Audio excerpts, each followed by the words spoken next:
열왕기상 12장 읽어보도록 하겠습니다. 자, 이제 열왕기상 12장은 북쪽 지파가 르호보암을 찾아와서 이제 우리 좀 봐달라 뭐 이렇게 얘기하는데 르호보암이 이제 북쪽 지파의 의견을 수용하지 못하고 나라가 쪼개지는 이야기죠. 자, 12장 1절입니다. 르호보암이 세겜으로 갔으니 이는 온 이스라엘이 그를 왕으로 삼고자 하여 세겜에 이르렀음이더라. 느밧의 아들 여로보암이 전에 솔로몬 왕의 얼굴을 피하여 애굽으로 도망하여 있었더니 이제 그 소문을 듣고 여전히 애굽에 있는 중에 무리가 사람을 보내 그를 불렀더라. 여로보암과 이스라엘의 온 회중이 와서 르호보암에게 말하여 이르되 왕의 아버지가 우리의 멍에를 무겁게 하였으나 왕은 이제 왕의 아버지가 우리에게 시킨 고역과 매운 무거운 멍에를 가볍게 하소서. 그리하시면 우리가 왕을 섬기겠나이다. 르호보암이 대답하되 갔다가 3일 후에 다시 내게로 오라 하매 백성이 가니라. 자, 르호보암이 세겜으로 갔습니다. 세겜은 어디냐면 이스라엘의 중간지대예요. 이스라엘의 중간지대인데 이 세겜에 간 이유는 온 이스라엘이 르호보암을 왕으로 세우기 위해서였다라고 하죠. 원래 이 하나님이 그 이전에 솔로몬 시절에 여로보암에게 예언을 주셨죠. 너에게 나라를 12로 찢어서 10조각을 주겠다 예언을 하고, 그것 때문에 솔로몬이 죽이려는 바람에 여로보암이 애굽으로 망명을 갔단 말이에요. 자, 그러니까 이 북쪽 지파에 대한 어떤 그 약속된 권력의 약속을 받은 사람이 여로보암이에요. 근데 여로보암이 솔로몬이 죽은 다음에 북쪽 10지파에 초청을 받습니다. 이 북쪽 10지파의 이 장로들이 여로보암을 애굽에서 데려다가 자기들의 대표로 세워요. 자, 그런데 여기서 그 여로보암을 데려온 이유는 자기들의 왕을 삼겠다는 게 아니에요. 이 북쪽의 10지파를 대표해서 르호보암에게 찾아가서 부탁을 좀 해달라고 하는 거죠. 어떤 부탁이에요?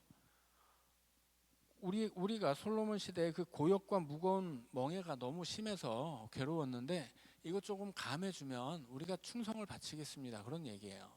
그러니까 지금 여로보암이라고 하는 사람은 북쪽 10지파의 왕으로 약속을 받았지만 왕이 되겠다고 찾아온 것이 아니고 우리가 우리 사정을 좀 봐주면 충성을 바치겠습니다. 이 얘기를 하려고 온 거예요.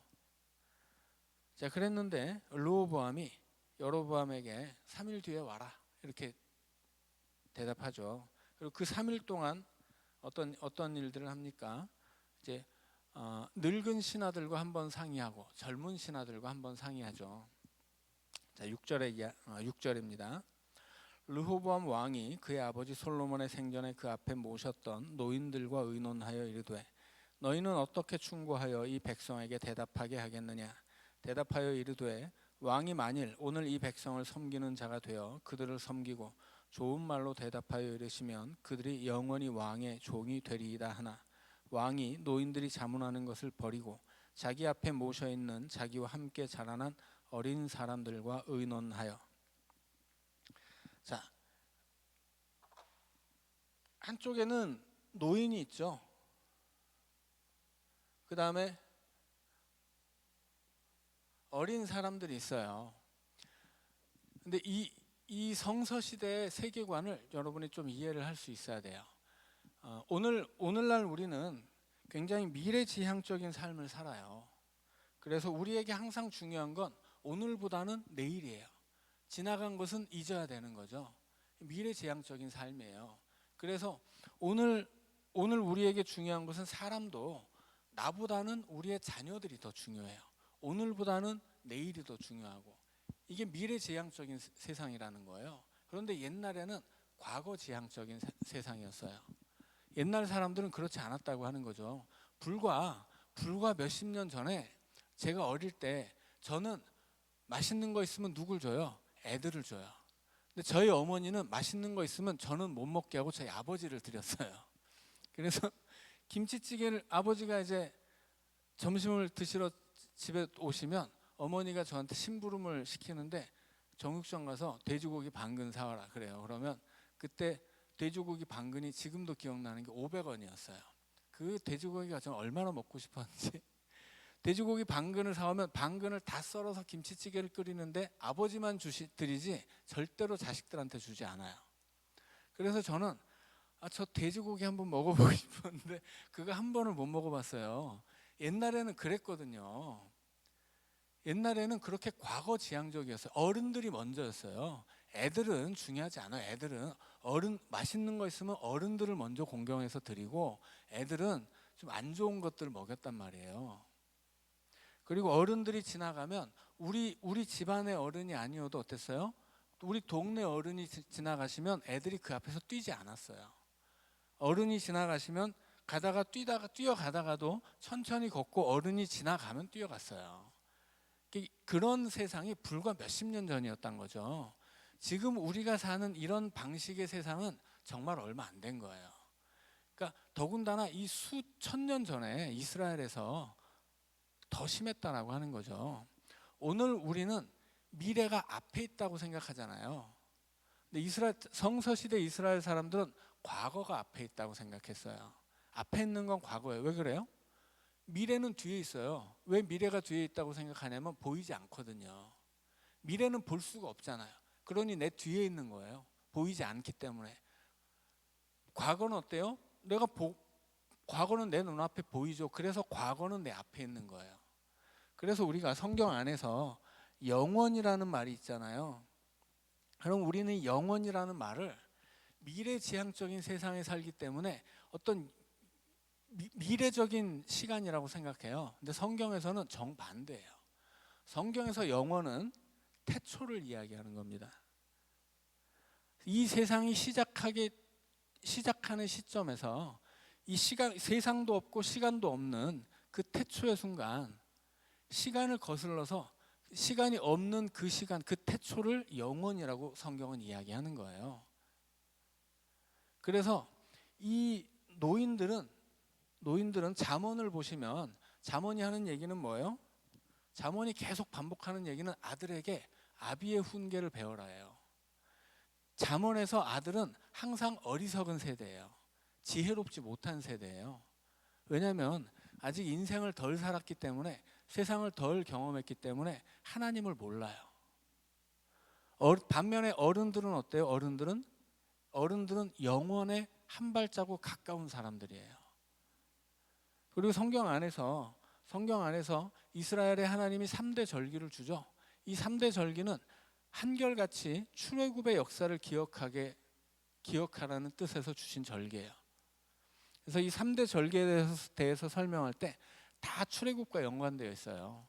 그러니까 출애굽이라고 하는 건 뭐냐면 하나님이 보여주신 구원의 어떤 모델이거든요. 그래서 이 출애굽이라고 하는 것은 구원의 어떤 모형이라서 이 3대 절기를 통해서 하나님이 너희를 구원하신 그 하나님의 구원하심을 기억하라, 그 구원의 은총을 기억하라고 주시는 것이 3대 절기예요. 근데 이 아버지 세대 혹은 더 나이 많은 할아버지 세대, 나이가 많을수록 이 노인들은 그 구원의 역사에 가까운 사람들이에요. 영원에도 가깝고 구원의 은총에도 가깝고, 그래서 이 땅을 살면서 하나님의 그 은혜를 더 많이 맛보고 그 세월 동안 하나님을 더 깊이 알아가는 사람들, 그들이 바로 노인이에요. 그래서 성경 안에서 노인은 항상 지혜로운 사람이에요. 반대편에 있는 젊은이들은 어떤 사람이에요? 어리석은 사람이에요. 지혜가 없는 세대. 그래서 잠언은 항상 이 지혜가 없는 자녀들에게 지혜로운 부모에게서 지혜를 배워라, 그렇게 이야기하는 거예요. 그래서 십계명에서도 내 부모를 공경하라고 하잖아요. 그것은 단순히 효도를 가르치는 게 아니에요. 부모로부터 배워야 하는 이 지혜가 있거든요. 그래서 부모를 공경한다고 하는 것은 단순히 효도를 하는 것이 아니라 부모를 공경함으로써 그 부모에게서 물려받아야 할 하나님을 아는 그 지혜를 얻으라고 하는 거예요. 그래서 십계명은 반대로 자녀들에게만 주어지는 계명이 아니겠죠. 부모에게도 주어지는 계명이에요. 그러면 부모들은 자녀가 공경할 수 있는 부모가 돼야 되는 거예요. 근데 자녀가 공경할 수 있는 부모는 어떤 부모예요? 하나님을 아는, 하나님을 경외하는 지혜를 가르쳐 줄 수 있는 부모예요. 공경해야 마땅한 부모는 마땅히 부모로서 해야 할 마땅한 일, 자녀들에게 이 지혜롭지 못한 자녀들에게 하나님을 경외하는 지혜를 가르쳐주는 지혜 통로거든요. 그래서 성경 안에서 성경은 기본적으로 과거 지향적인 세계관을 가지고 있고 미래를 바라보게 하지 않아요. 성경은 미래는 모르는 거예요. 사람은 한 치 앞도 모르는 존재이기 때문에 자기가 도무지 알 수도 없는 미래를 향해서 살아가는 건 어리석은 일이에요. 그럼 사람은 뭘 봐야 되는 거예요? 과거를 봐야 돼요. 과거에 뭐? 하나님이 나에게 베풀어 주신 은혜, 나를 구원하신 하나님의 은총, 이거를 보면서 사는 것이 성서시대의 이스라엘 사람들의 세계관이었습니다. 오늘 우리랑은 너무 다르죠. 우리는 한 치 앞도 알 수 없는 인간이 그렇게 미래를 위해서만 살아요. 과거를 잊어버려요. 그래서 어떻게 돼요? 그래서 감사가 없는 거예요. 내가 받은 은혜는 다 까먹고 앞으로 나에게 필요한 것들만 맨날 달라고 하거든요. 이 근본적으로 잘못된 태도라고 하는 거죠. 성경에서는 그런 태도는 굉장히 어리석은 태도예요. 자, 그래서 단순히 이 미래지향적이나 과거지향적이나 이것은 어떤 그 시간을 대하는 태도라기보다는 내가 알 수도 없는 미래를 걱정하고 그 걱정에 내 인생을 다 쏟아부을 것이냐, 아니면 내게 주어진 하나님의 은혜를 늘 바라보면서 그 은혜를 힘입고 살아갈 것이냐, 그런 이야기인 거죠. 우리는 성경적인 인생의 태도는 어떤 미래지향적인 것이 아니고 과거지향적이고, 과거지향적이라고 하는 것은 우리에게 베풀어 주신 하나님의 은혜를 바라보며 사는 것, 그리고 그 은혜를 바라보며 살기 때문에 지혜롭고, 그 지혜를 가지고 하나님 앞에 의롭게 서서 하나님이 주시는 복을 누리는 것, 그게 성경이 이야기하는 신앙적인 사람이에요. 자, 그래서 여기서 지금 솔로몬의 아들 르호보암이 노인들의 자문을 버리고 어린 사람들과 의논했다, 이 얘기는 뭐냐면 이놈은 진짜 어리석은 놈이구나, 이런 이야기예요. 지혜를 알려줄 수 있는 사람들은 지혜를 외면하고 그 어리석음을 선택했다고 하는 뜻입니다. 자, 9절입니다. 이르되 너희는 어떻게 자문하여 이 백성에게 대답하게 하겠느냐? 백성이 내게 말하기를 왕의 아버지가 우리에게 매운 멍에를 가볍게 하라 하였느니라. 함께 자라난 소년들이 왕께 아뢰어 이르되 이 백성들이 왕께 아뢰기를 왕의 부친이 우리의 멍에를 무겁게 하였으나 왕은 우리를 위하여 가볍게 하라 하였은즉 왕은 대답하기를 내 새끼손가락이 내 아버지의 허리보다 굵으니 내 아버지께서 너희에게 무거운 멍에를 메게 하였으나 이제 나는 너희의 멍에를 더욱 무겁게 할지라. 내 아버지는 채찍으로 너희를 징계하였으나 나는 전갈 채찍으로 너희를 징계하리라 하소서. 3일 만에 여로보암과 모든 백성이 르호보암에게 나아왔으니 이는 왕이 명령하여 이르기를 3일 만에 내게로 다시 오라 하였음이라. 왕이 포악한 말로 백성에게 대답할세 노인의 자문을 버리고 어린 사람들의 자문을 따라 그들에게 말하여 이르되 내 아버지는 너희의 멍에를 무겁게 하였으나 나는 너희의 멍에를 더욱 무겁게 할지라. 내 아버지는 채찍으로 너희를 징계하였거니와 하였으나 나는 전갈 채찍으로 너희를 징치하리라 하니라. 왕이 이같이 백성의 말을 듣지 아니하였으니 이 일은 여호와께로 말미암아 난 것이라. 여호와께서 전에 실로 사람 아히야로 느밧의 아들 여로보암에게 하신 말씀을 이루게 하심이더라. 결국 하나님의 말씀대로 되었다 하는 뜻입니다. 왜 그렇게 되었어요? 지혜를 버리고 어리석음을 선택했기 때문이에요.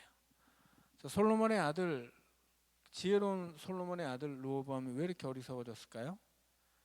어리석음만 배웠기 때문이죠. 솔로몬은 처음에는 지혜로웠어요. 나중에 어떻게 됩니까? 사치를 부리고 우상 숭배에 빠지죠. 성경이 말하는 지혜의 근본은 하나님을 경외하는 거예요. 하나님을 경외하는 그 경외심을 잃어버린 솔로몬은 이미 어리석은 왕이에요. 젊었을 때 그 지혜는 없는 거예요. 르호보암은 그 솔로몬에게서 어리석음을 배운 거죠. 자, 그래서 노인들의 자문을 버리고 어린 사람들의 자문을 따라 했다가 나라가 쪼개지게 됩니다. 자, 16절입니다. 온 이스라엘이 자기들의 말을 왕이 듣지 아니함을 보고 왕에게 대답하여 이르되 우리가 다윗과 무슨 관계가 있느냐? 이새의 아들에게서 받을 유산이 없도다. 이스라엘아 너희의 장막으로 돌아가라. 다윗이여 이제 너는 네 집이나 돌아보라 하고 이스라엘이 그 장막으로 돌아가니라. 그러나 유다 성읍에서 사는 이스라엘 자손에게는 르호보암이 그들의 왕이 되었더라. 르호보암 왕이 역군의 감독 아도람을 보냈더니 온 이스라엘이 그를 돌로 쳐 죽인지라. 르호보암 왕이 급히 수레에 올라 예루살렘으로 도망하였더라. 이에 이스라엘이 다윗의 집을 배반하여 오늘까지 이르렀더라. 온 이스라엘이 여로보암이 돌아왔다 함을 듣고 사람을 보내 그를 공회로 청하여 온 이스라엘의 왕으로 삼았으니 유다 지파 외에는 다윗의 집을 따르는 자가 없으니라. 자, 결국 나라가 쪼개지죠. 그래서 유다 지파 외에는 다윗의 집을 따르는 자가 없으니라 이렇게 이야기했는데 밑에 보면 또 유다 지파뿐만이 아니라 베냐민 지파 일부 그리고 또 다른 백성이 조금 있었다 그렇게 이제 이야기가 나와요. 그러니까 성경의 이 성경이라고 하는 것은 이 성서 시대에 글을 쓰는 방식의 문제인데 우리는 우리가 요즘 세상에서 글을 쓸 때는 제일 중요한 게 뭐냐면 팩트예요. 팩트. 사실관계에서 벗어나면 사람들이 문제를 지적하거든요. 근데 성서 시대에는 팩트보다 더 중요한 팩트는 제일 중요한 게 아니었어요. 팩트보다 더 중요한 건 뭐예요? 말하고 싶은 거예요. 말하고 싶은 거. 내가 뭘 말하고 싶은데 말하고 싶은 것을 위해서는 좀 강조할 수도 있고 그 강조가 좀 지나칠 수도 있어요. 자, 예를 들어서 이제 예수님이 뭐라고 말씀하세요? 제자들이 예수님 천국에서는 누가 제일 큽니까? 그랬더니 예수님 뭐라고 말씀하세요? 어라 이놈들 봐라. 예수님은 그 제자들의 중심을 꿰뚫어 본 거죠. 제자들은 천국에서 큰 자가 되고 싶었던 게 아니에요. 세상에서 큰 자가 되고 싶었던 거죠. 예수님은 그 제자들의 욕심을 꿰뚫어 보고 뭐라고 말씀하셨냐면 니네들 세상에서 높은 자 되기 위해서 되려고 하다가 작은 어린 소자, 어린 아이들, 이 어린아이 같은 작은 자들 시험에 들게 하지 말아라. 만약에 네가 세상에서 높아지고 싶은 마음으로 그렇게 작은 자들을 시험에 들게 하게 되거든 연자맷돌을 쥐고 바다에 빠져 죽어버리는 게 낫다. 이렇게 이야기하세요. 너무 심각하죠. 그리고 또 뭐라고 이야기하세요? 네 눈이 범죄하면 눈을 뽑아버려라. 손이 범죄하면 손 잘라버려라. 그거 없이 천국 가는 게 낫다. 이렇게 말씀하시죠. 근데 여러분들 왜 이렇게 눈이 다 멀쩡해요? 우리가 예수님 말씀을 문자 그대로 받아들이면 우린 다 눈 뽑아야 돼요. 손은 손발을 다 잘라버려야 되죠 벌써. 근데 예수님이 정말로 눈을 뽑으란 얘기가 아니죠. 이건 뭐예요? 강조예요. 강조하느라고 눈이 죄를 지으면 눈 뽑아버려 했다고 해서 그 말씀 듣고 내가 결단하고 눈을 뽑으리라 이러면 안 되는 거예요. 예수님이 말씀하시고 싶은 게 중요한 것이지 그 문자 하나를 지키는 게 중요한 게 아니거든요. 예수님이 하고 싶은 말씀은 그렇게 죄를 끊어내는 게 눈을 뽑는 것처럼 어렵다는 이야기예요. 죄를 끊어내는 것이 손을 잘라내는 것처럼 어렵다는 얘기지 진짜로 눈을 뽑아라, 진짜로 손을 잘라라 이게 아니거든요. 그런데 문자에 매이면 어떻게 돼요? 문자에 매어버리면 죄 지으려면 눈을 뽑는 게 낫는 거예요. 그런데 세상에 아무리 이 성경을 문자 그대로 받아들여야 한다고 주장하는 사람들도 눈을 뽑지 않거든요. 문자 그대로 믿지 않아요. 그게 참 재밌는 일이죠. 옛날에 우리 기장이 예장하고 갈라진 그 이유가 뭐예요? 이 문자 그대로 믿지 않는다는 거였거든요. 근데 문자 그대로 믿으려면 눈이 죄 지으면 눈을 뽑아야 돼요. 근데 문자 그대로 믿어야 된다고 얘기했던 사람들이 눈 뽑은 사람들이 아무도 없어요. 그러니까 성경은 문자 그대로 받아들이면 안 된다는 거죠. 그래서 이 시대에는, 이 성서 시대에는 글을 쓸 때 말하고자 하는 게 중요한 거예요. 말하고자 하는 것을 위해서 강조하는 용법을 씁니다. 그러니까 여기서도 유다 지파 외에는 다윗의 집을 따르는 자가 없었다. 그러면 이스라엘의 12지파가 있고 심지어는 지파로 계수하지 않았던 레위 지파까지 합치면 13지파예요. 그런데 13지파 중에 유다 지파만 따랐다 이렇게 생각할 수 있거든요. 근데 그게 아니라는 거예요. 여기서 성경이 말하고 싶은 것은 그렇게 철저하게 남과 북으로 갈라져서 유다 지파 중심으로 이제 이렇게 르호보암이 욕심부리다가 그렇게 나라가 쪼개지고 이 남쪽 지파만의 지지를 얻게 되었다 그런 얘기를 하는 것이지 정말 이 유다 지파만 그를 따랐다가 아니거든요. 그러니까 바로 뒤에 베냐민 지파도 따르고 또 다른 백성도 따랐다고 하니까 이 바보 같은 사람들은 봐라, 성경이 앞에서 이 얘기하고 뒤에서 저 얘기하니까 성경은 이상한 책이다, 이렇게 얘기를 하고, 심지어 그건 이제 세상 사람들이 하는 어리석은 얘기라 치더라도 심지어는 성서를 공부하는 학자들도 옛날에는 어떻게 얘기했냐면 앞뒤가 안 맞으면 그 중에 하나는 틀렸다고 얘기했어요. 그래서 뭐 이거 왜 틀리냐? 이것은 뭐 나중에 어떻게 성경을 편집하다 보니까 다른 자료가 껴 들어와 가지고 앞뒤가 맞지 않는 거다. 그건 이상한 소리를 하고 있어요. 설사 성경이 그렇게, 당연히 성경은 한 사람이 한 번에 쓴 게 아니에요. 수백 년, 수천 년의 시간을 거쳐서 편집되고 정리되어서 우리에게 전해지게 된 거예요. 그러면 이 성경이 그렇게 편집되는 과정에서 성경이 이렇게 기록을 했다라고 하면 우리는 성경의 기록을 그대로 받아들이고 여기 성경에서 시작해야 하는 것이지, 앞뒤 얘기가 틀리니까 뭔가 이렇게 둘 중에 하나는 아닌가 봐, 뭐를 선택해야 되지? 이런 식으로 접근을 하면 안 된다는 거예요. 근데 옛날에는 그런 식으로 접근을 많이 했었거든요. 왜 그랬냐면 모르니까 그래요. 모르니까. 그래서 이 신학이라고 하는 것도 과학이 발전하는 것처럼 신학도 발전해요. 그래서 앞 세대가 이루어 놓은 신학적인 유산을 가지고 그 위에 하나를 더 세워가는 거예요. 신학이라는 것도 그렇게 발전해 왔어요. 그래서 성경에 대해서 아주 무지하던 이 세대가 있고, 점점 신학도 발전해서 이런 신학이 나오면 그것을 극복하는 또 다른 신학이 나오고, 그렇게 발전해 왔거든요. 그래서 옛날에는, 우리나라에서도 아주 옛날에는 기장과 예장이 나뉘던 시대만 해도 성경을 문자 그대로 믿어야 된다, 이런 소리를 했던 사람들이 있었다면, 그것에 반대해서 나온 이 진보적인 신학 쪽에서는 또 이 성경을 문자적으로 받아들이면 안 된다라고 하는 것까지는 좋았는데, 성경이 무엇을 말하느냐가 중요하다라는 건 맞는 얘기인데, 성경을 연구하다 보니까는 도대체 이 앞뒤가 맞지 않는 성경의 자료들을 어떻게 우리가 판단해야 되느냐라는 측면에 있어서 취사 선택을 했다고 하는 거예요. 성경을 받아들여서 성경이 근본적으로 이런 앞뒤가 다르게 기록될 수밖에 없었던 그 시대에 어떤 글쓰기 방식이나 그 시대의 문화나 역사나 이런 것들은 전혀 모르니까, 이런 것들이 연구가 되지 않았기 때문에 어떤 것을 버리고 어떤 것은 취하고 이런 방식으로 성경을 이해하던 때도 있었다고 하는 거예요. 자, 그러나 지금은 이제 그런 것들은 신학적으로 다 극복이 되고, 근본적으로 이 성경이라고 하는 것이 그때 거기서 썼던 이야기를 오늘 여기서 읽는다라고 하는 어떤 원칙들이 정립되면서 이런 방식의 앞뒤가 좀 같은 책이고 바로 몇 절 앞에 있는 것과 몇 절 뒤에 있는 내용이 다른데 왜 이렇게 써 있는가라고 하는 것이, 이렇게 이것은 그 시대 되게 간단한 거거든요. 그 시대 글쓰기 방식이에요.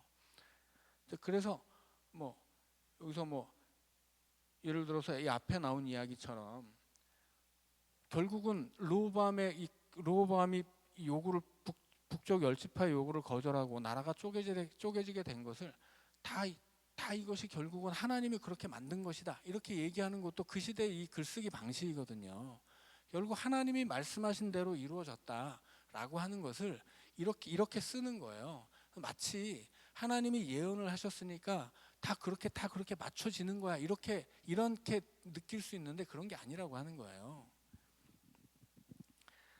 자, 그래서 성경을 읽을 때 성경에 나오는 여러 가지 그 표현의 방식들이 굉장히 성경을 보다 보면은 굉장히 중복되는 표현들이 많이 있거든요. 그러면 이런 것들이 이런 방식으로 그 시절에는 글을 쓰고 이런 방식으로 표현을 했었구나라고 하는 것을 좀 익혀가면 성경을 좀 더 이렇게 깊이 이해할 수 있게 될 것 같습니다. 너무 설명이 길었네요. 자, 이제 20절에서 분명히 유다 지파 외에는 다른 자가 없었다고 했는데 바로 뒤에 다른 얘기가 나오기 때문에 좀 설명을 했습니다. 자, 21절입니다. 르호보암이 예루살렘에 이르러 유다 온 족속과 베냐민 지파를 모으니 택한 용사가 18만 명이라. 이스라엘 족속과 싸워 나라를 회복하여 솔로몬의 아들 르호보암에게 돌리려 하더니 하나님의 말씀이 하나님의 사람 스마야에게 임하여 이르시되 솔로몬의 아들 유다 왕 르호보암과 유다와 베냐민 온 족속과 또 그 남은 백성에게 말하여 이르기를 여호와의 말씀이 너희는 올라가지 말라.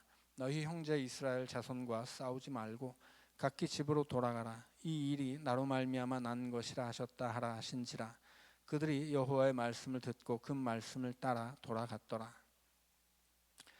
자, 베냐민 지파는 좀 애매해요. 몇 번 말씀드렸지만 이렇게 이스라엘이 있으면 딱 잘려요.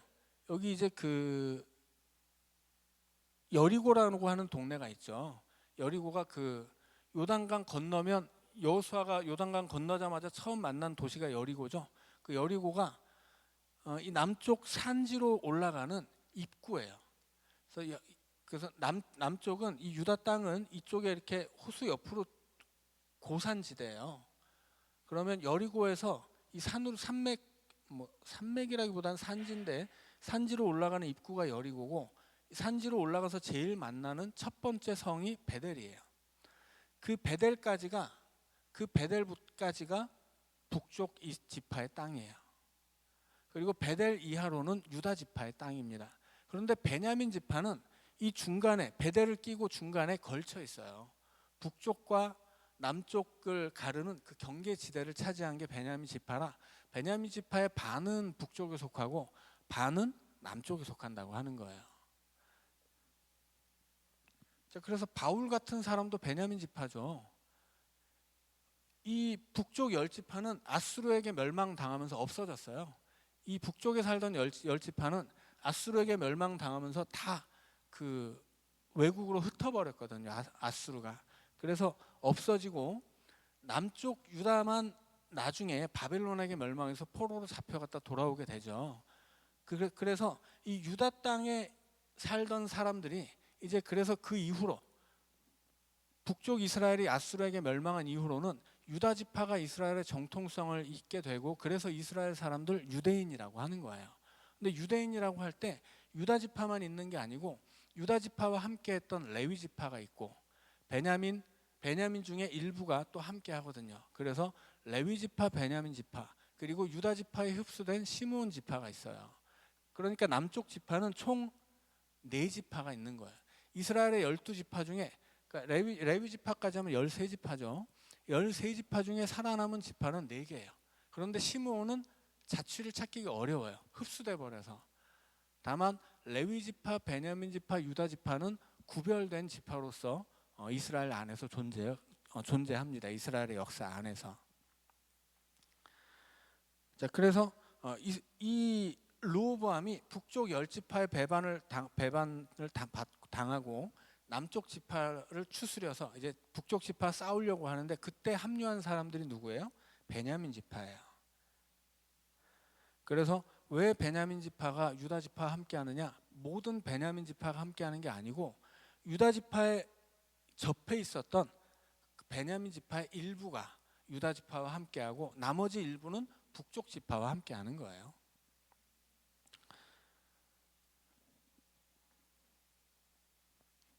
자, 그러면 이제 여기까지 읽고 오늘은 마치도록 하겠습니다.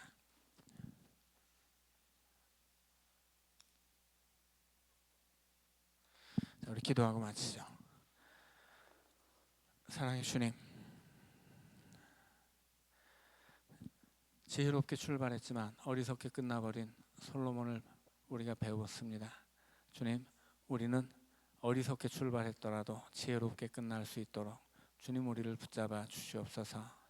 주님을 경외하고 또 주님이 우리에게 주신 것을 선하게 사용하면서 이 땅에서 하나님이 기뻐하는 믿음의 삶을 살아갈 수 있도록 주님 우리의 삶을 인도하여 주시옵소서.